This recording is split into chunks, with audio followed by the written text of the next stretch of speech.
Hi everybody, today we will embark on a journey through our series Investing for the Mere Mortal, and we will be speaking about working effectively with debt and how to control it, and how is it connected with inflation, or how inflation itself affects debt.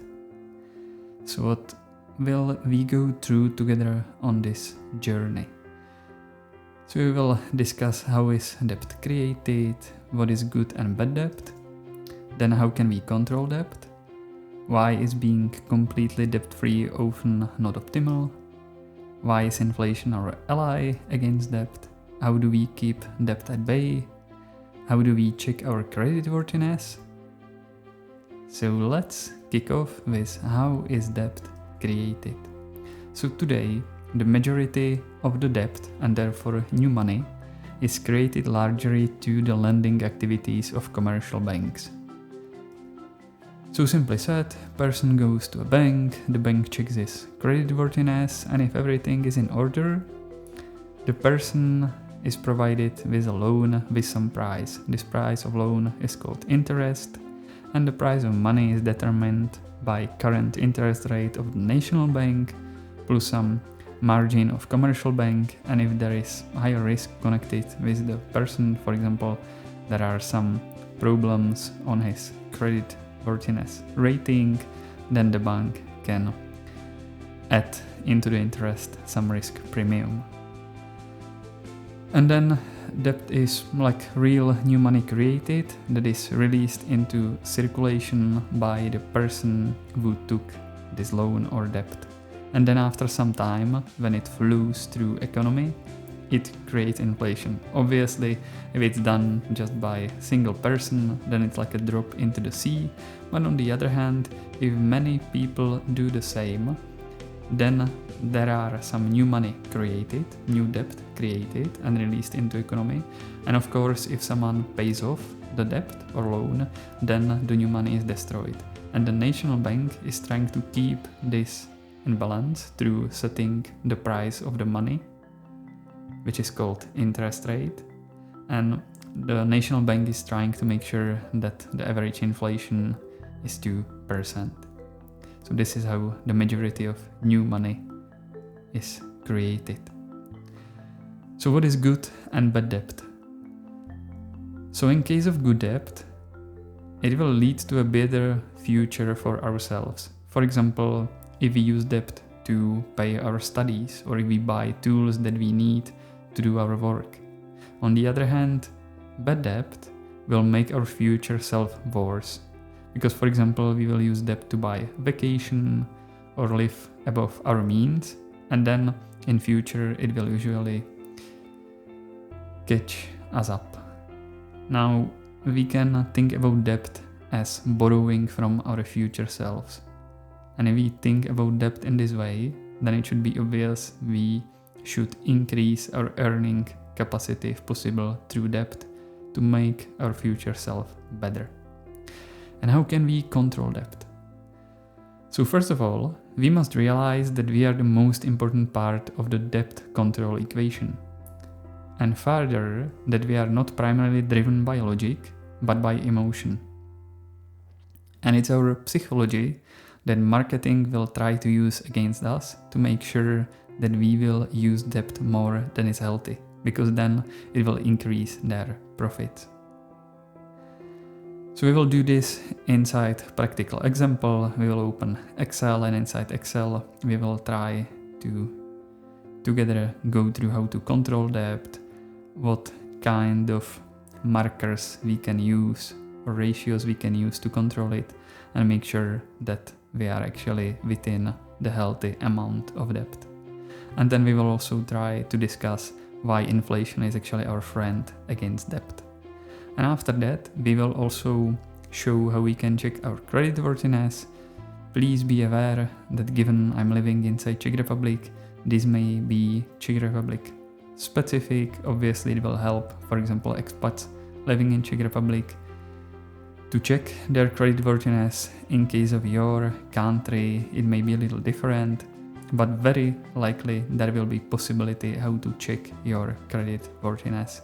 And this will be like a hint how to do it. Let's check together how to control our debt, how debt is connected with inflation, and then we will also check where we can see our credit worthiness. As I mentioned, please be aware this is Czech Republic specific, but again, general concept applies in case of checking credit worthiness. So if we want to control our debt, or at least have some overview about our debt, what we have to do, and we can do it as easily as you see here, we will just list our assets. So for example, and please be aware I'm using Czech crowns as I live in Czech Republic. So we can, for example, list that we own a house and that we assume the price is worth 12 million Czech crowns. Then we have car, which is worth 1.2 million Czech crowns. And then we have cash or equivalent, which means something that can be easily converted into cash, like shares, bonds, and so on. And here we have altogether 5 million. So if we calculate the total, it's 18,200,000. Now we will just list all our liabilities, in this case debt. So we have mortgage loan, and here we are just putting the remaining principal to pay. It's also smart to put here the interest rate that we are paying on our mortgage loan and then duration. Please note that in case of Czech Republic, there is one specificity of mortgage loans, and that usually the interest rate is fixated just for something around 5 to 7 years. And after these 5 or 7 years, there is evaluation and new interest rate is set. Because for example, in case of United States, it's usually normal that the interest rate is valid throughout the full duration of mortgage loan. Then we have car loan, which is 300,000, and then we have some kind of consumer loan, which is 550,000. In this case, usually the interest rate is fixed, so it's not changed during the full duration. When we have these things, we can obviously calculate the total, and then we can figure out how much this number represents from the total assets. And we will figure out that 5,850,000 represents around 32% of 18,200,000. So asset versus debt ratio for us would be 32. If you remember, in the previous video we were discussing that we should be trying to keep this in optimal below 40%. This is just my opinion. Obviously, anyone can simply set his ratio as he believes is good. In my case, I set for myself to keep it below 40%. Then, usually, we won't be able to just use our loan to pay off any loan, because we usually live inside our flat or house, so it's not easy to sell it. So we can calculate another ratio, which is liquid assets versus debt. In our case, we can state that it would be reasonable, or we are willing to sell car and all our cash or its equivalent, which altogether would be 6,200,000, and we can calculate how much this 6,200,000 is against this total loan number, and we will figure out that it's 94%. Obviously here, if it's below 100%, it's good, because it means that we have enough money to pay off all our debts. And now, given that these two debts are with fixed interest rate, so there is no chance that the interest rate would increase, like in case of mortgage loan, and we would be, for example, forced to pay much higher installment. So we can also try to do liquid assets versus mortgage loan debt, and here it will be car and cash equivalent, again the mortgage loan, and here we would figure out that it's 82%. So in case of these two ratios, we are trying to keep it as low as possible. Obviously, it may not be every single time optimal to be debt-free, because there are some benefits that we are going to discuss right now when we will be discussing the inflation and the influence of inflation into the debt. So in case of Czech Republic, in between 2018 and 2025 we were quite unlucky because there was spike in case of inflation, so I took this from Czech Statistical Agency and I just put there inflation. So we will be evaluating how inflation did something to money in between 2018 to 2025. So in between 2018 to 2025 it's 7 years. Here for 2025 the inflation is 0 because we will end with the beginning of 2025. Now when we discuss inflation, there are two ways how you can perceive it. Someone is simply stating that inflation is causing the rise of the price, and then someone else may perceive inflation as the decrease of buying power of money. And both of these people are right, and now we will try to see and calculate and prove it. So in case of inflation, we will be working with something which is called price of basic basket of things, because inflation is evaluated on some basket of basic things, and here we will simply state that this basic basket of things cost 100,000 Czech crowns. So single unit of this basket cost 100,000 Czech crowns. And now we will compound using inflation rate this 100,000 up to 2025 through inflation. So here you can see that we simply multiply 100,000 by inflation rate plus 1, because plus 1 means like that we are multiplying 100,000 by number which is 102.1%, which means that we will end with number which is bigger than the previous one. And then we will do exactly the same. We will take this number which is inside 2019 and again multiply it through inflation and so on. And it's actually compound interest, but obviously we are calculating it one by one because the inflation rate is different. And we will end this number inside 2025, beginning of 2025, which means after 7 years, that single unit of basic basket of things cost 150 or almost 151,000, which in between 2018 and 2025 would mean increase around 51%. Now our mind is trying to trick us, because usually if someone tells you that something is more expensive by 51%, then the quick assumption from us humans, at least in my case, is that I'm going to buy less than half of it. But it's not the case. But let's wait for it, we will calculate it in a while. Now, if someone else perceives the inflation as the decrease of buying power of money, so we will do it on a loan, and we will do it the easiest way, so we won't be assuming the installment of the loan, because obviously the installment every year we will pay off some amount of loan and there will be less left. But let's get to it.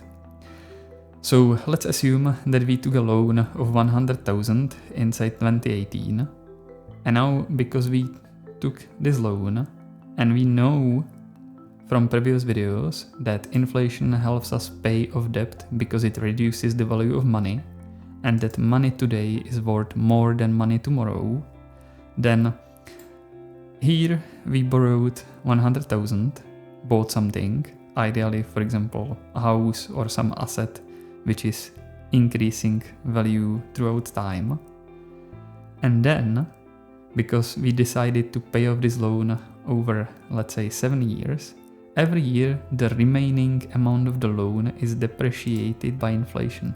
So actually we used here inside 2018 the money and they were worth the most.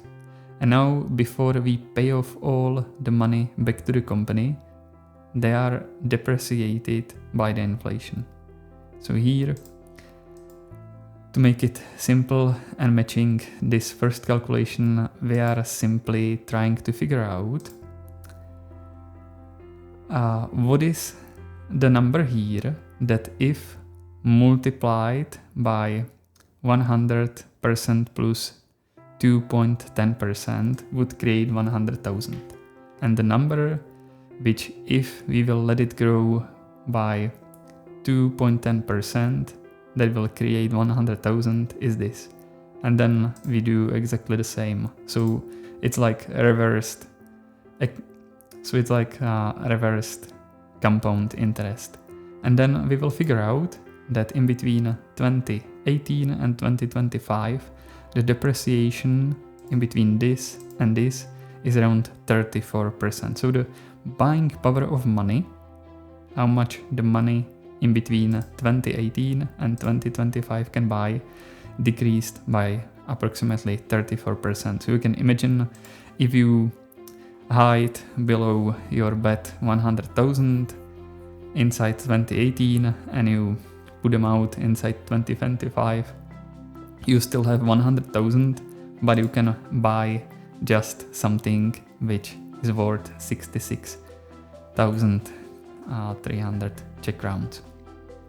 So now we will actually try to compare increase in price and depreciation of the price from the buying power point of view. So what we will do, we will try to figure out how much basket we can buy in between 2018 and 2025. So if you check it, we are trying to figure out if we have here 100,000, how much basket we will buy if they cost 100,000. That's surprisingly 1.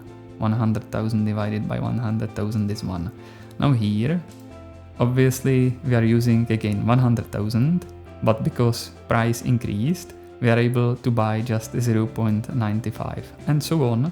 And here we will figure out that in the end, if the price of basket increased by 51%, we can actually buy just 0.66. And surprisingly, this is the decrease in buying power of money of 34%. So you see that it's matching this, and this is a little misleading. But if we recalculate it from the point of view of buying power, it's the same. And if we do the same for drop of value, so again, we are trying to figure out if we have 100,000 and the value of money is decreasing, how much are we able to buy baskets? And as you can see again, in the end, we still have 100,000. As I proposed, for example, you can imagine that you just hidden 100,000 and you took them out inside 2025. And because your 100,000 at that point has value of just 66,000, so you can actually again buy just 0.66 baskets, these like baskets of things. And again, this is decrease of 34%. So you see, it doesn't matter if you perceive inflation as increase in price or depreciation of value of the money. It's the same. It's just the depreciation of the value of money is more intuitive because these numbers are matching, whereas this one may pretty mislead you. Now, what we can do with inflation, we can try one more alternative explanation, and that's imagine that we have 100 Czech crowns and that's all the money on the world. And then we have 100 units of all the things on the world. So in that case, these 100 Czech crowns has to be able to buy all 100 things on the world, which means that price per unit would be 1 Czech crown, and in this case the inflation is 0. Now, in case of money, it's pretty simply or pretty easy to create new money. You can just issue loan. But with things, which usually takes time to make, to create, to develop, you can't just wave with magic wand and create new things. So in this case, if things increase just by 5, but money by 10, then there has to be a reappreciation price per unit. And here we see that now, for all the money on the world, to buy all the things on the world, the price has to increase.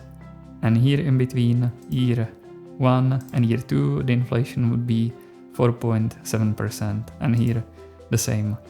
We created more money, the things increased just by 2, and again here you can see that the price per unit increased and it created 2.6% inflation. So this is like the generic idea that usually the money can be created pretty quickly, but things or services are not able to grow as fast. And after some time, when the money flow through the economics or economy, then they will create the inflation, which would be like reappreciation of price per unit of the things. So from that point of view, we should realize the one who has new money first buys at all prices. So if I just borrowed money and increase the amount of money from 100 into 110, you can imagine it, for example, if a lot of people takes mortgage loan and release all this money into economy, then they were buying for old prices because it takes time before the money flow through economy and cause the reappreciation. So the one who has new money, and new money, as we mentioned, is taking a debt, is buying for old prices, but simultaneously he's helping himself because assets like houses are usually increase in price because these are rare things. So that person, by taking debt, is actually buying for all prices, and simultaneously he's helping himself because he's releasing this money into economy, and after some time they will cause reappreciation, which means they will increase the value of his house or flat, and simultaneously they will decrease the value of money that he borrowed. So that's the magic of inflation. But we should be very careful because debt is like borrowing from future self at the cost of money, which is interest. And if we don't use it to grow or to buy something that will help us in the future, like for example using the debt to buy vacation, then it can pretty easily burn us. And simultaneously, if we choose not to invest, or if we choose to be debt-free and everyone else is doing that, so let's imagine that we'll just hide our money somewhere, so we will be without debt and we will also refuse to invest, then unfortunately our money will lose value and we will buy less in the future, which is pretty unpleasant.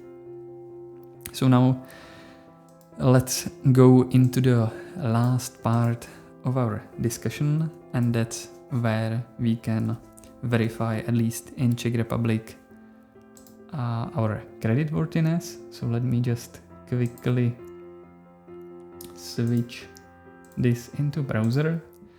If you navigate on a page which is called KolikMam.cz, then here you can simply request these reports, which are usually used by banking institutions, and inside these reports is how much you owe money, if you are paying on time, and simply everything interesting and important, which is then used to actually assess your credit worthiness. So this is pretty good to do because, I mean, the price is quite low. So let's say you do it once after 2 years or so, and it will help you to just stay on top of that and double check that everything is okay and reported there. Then you can also request the so-called REPI report, where usually like electricity companies or e-shops are reporting if someone is not behaving as he should, but in many cases it's just empty report, and this one is the most important one. So that's it, how you can do it, at least in case of Czech Republic. And how do you plan to control your debt?